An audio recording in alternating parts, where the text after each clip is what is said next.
આરતી, Iran Israel યુદ્ધથી ક્રૂડના કારોબાર પર કેવી અસર જોવા મળી રહી છે અને આગળ કેવી સંભાવનાઓ દેખાઈ રહી છે?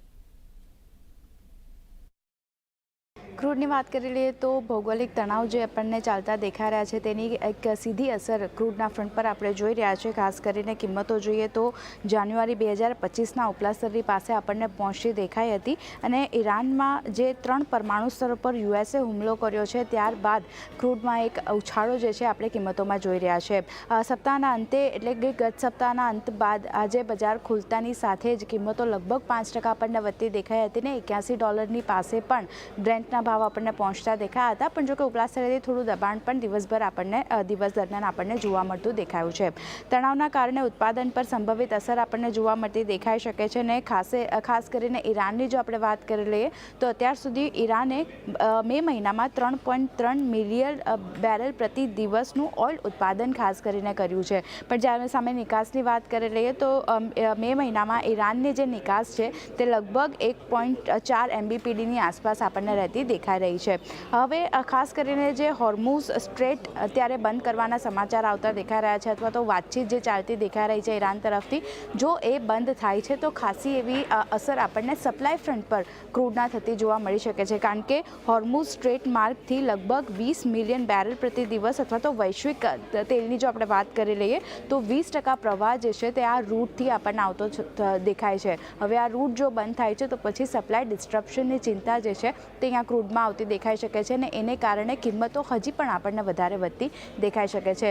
ઓવરઓલ વાત કરી લઈએ ભાવમાં કેવો ટ્રેન્ડ આપણને બનતો દેખાયો છે તો જુઓ, એક સપ્તાહની વાત કરી લઈએ 8%નો વધારો ક્રૂડના ભાવમાં જોવા મળ્યો છે. આ મહિનાની જો આપણે વાત કરી લઈએ તો 25% કિંમતો આપણને ક્રૂડની વધતી દેખાઈ રહી છે અને યર ટુ ડેટમાં 6%નો વધારો ક્રૂડમાં બન્યો છે. ખાસ કરીને બ્રોકરેજ રિપોર્ટ પણ ઘણા બધા અત્યારે આવતા દેખાઈ રહ્યા છે ક્રૂડના ભાવને લઈને. તો નજર કરી લઈએ, સૌથી પહેલાં સિટી કહી રહ્યા છે કે જો ઈરાનની નિકાસ 1.1 મિલિયન બેરલ પ્રતિ દિવસના વિક્ષેપથી જો થાય છે તો કિંમતો લગભગ $78ની આસપાસ આપણને પહોંચતી દેખાઈ શકે છે અને જો આ નિકાસમાં 3 મિલિયન બેરલ પ્રતિ દિવસનો જો ઘટાડો થાય છે તો પછી આ કિંમતો $90 સુધી પણ આપણને બ્રેન્ટ જે છે તે પહોંચતું દેખાઈ શકે છે. એટલે ક્લિયરલી સપ્લાયને લઈને આ સીધી સાંકડી જે છે ત્યાંથી બનતી દેખાઈ રહી છે. JP મોર્ગનનું કહેવું છે કે હોર્મુઝ સ્ટ્રેટ બંધ થવાથી કિંમતો લગભગ $120થી લઈને $130 પ્રતિ બેરલ સુધી પણ આપણને પહોંચી દેખાઈ શકે છે કારણ કે સપ્લાય અછત આપણને જોવા મળી શકે છે.